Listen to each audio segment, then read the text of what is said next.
श्रीवाराही वार्ताळिमन्त्रः। अस्य श्रीवार्ताळिमन्त्रस्य शिवऋषिः जगति छन्दः वार्ताळी देवता। ग्लौं बीजं स्वाहा शक्तिः मम अखिलावाप्तये जपे विनियोगः। ऋष्यादिन्यासः ॐ शिवऋषये नमः शिरसि जगति छन्दसे नमः मुखे। वार्ताळि देवतायै नमो हृदि ग्लौं बीजाय नमो लिङ्गे। स्वाहा शक्तये नमः पादयोः विनियोगाय नमः सर्वाङ्गे। करन्यासः ॐ वार्ताळि अङ्गुष्ठाभ्यां नमः। ॐ वाराही तर्जनीभ्यां नमः। ॐ वाराहमुखी मध्यमाभ्यां नमः। ॐ अन्धे अन्धिनी अनामिकाभ्यां नमः।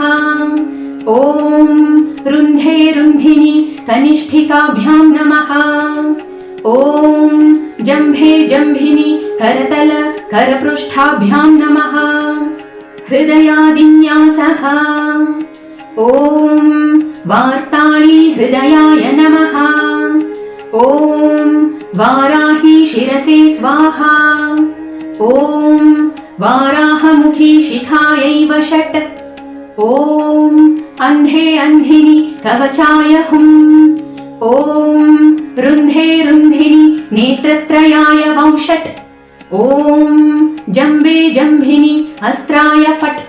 ध्यानं रक्ताम्भोरुह कर्णिकोपरि गते शावासने संस्थितां मुण्डस्रक परिराजमान हृदयां नीलाश्मसदृचिशम् हस्ताब्जैर्मुसलं हलाभयवरान् संबिभ्रतीं सत्कुचां वार्ताळी वरुणाम्बरां त्रिनयनां वन्दे वराहाननां। पञ्चपूजा लं पृथिव्यात्मिकायै गन्धं परिकल्पयामि।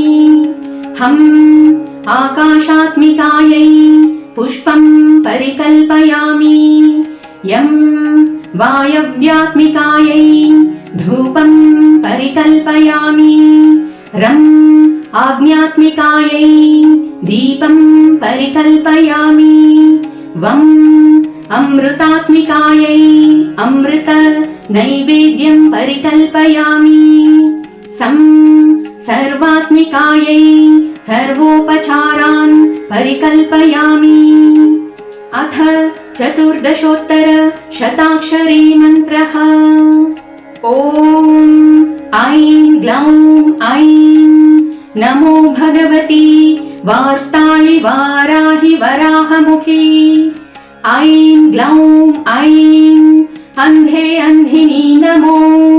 रुन्धे रुन्धिनी नमो। जम्भे जम्भिनी नमो।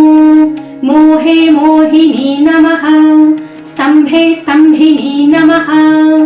ऐं ग्लौं ऐं सर्वदुष्टप्रदुष्टानां सर्वेषां सर्ववाक्पदचित्तचक्षुर्मुखगति जिह्वा स्तम्भनं कुरु कुरु शीघ्रं वशं कुरु कुरु। ऐं ग्लौं ऐं टः टः टः टः हुं फट् स्वाहा। हृदयादिन्यासः ॐ वार्ताळि हृदयाय नमः। ॐ वाराहि शिरसे स्वाहा। ॐ वाराहमुखी शिखायै वषट्।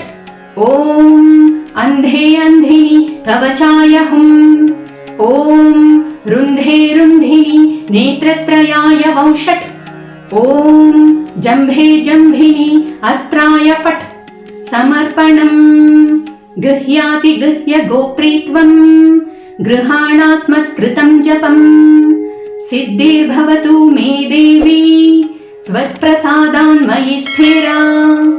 श्रीवाराही वार्ताळि मन्त्र सम्पूर्णम्।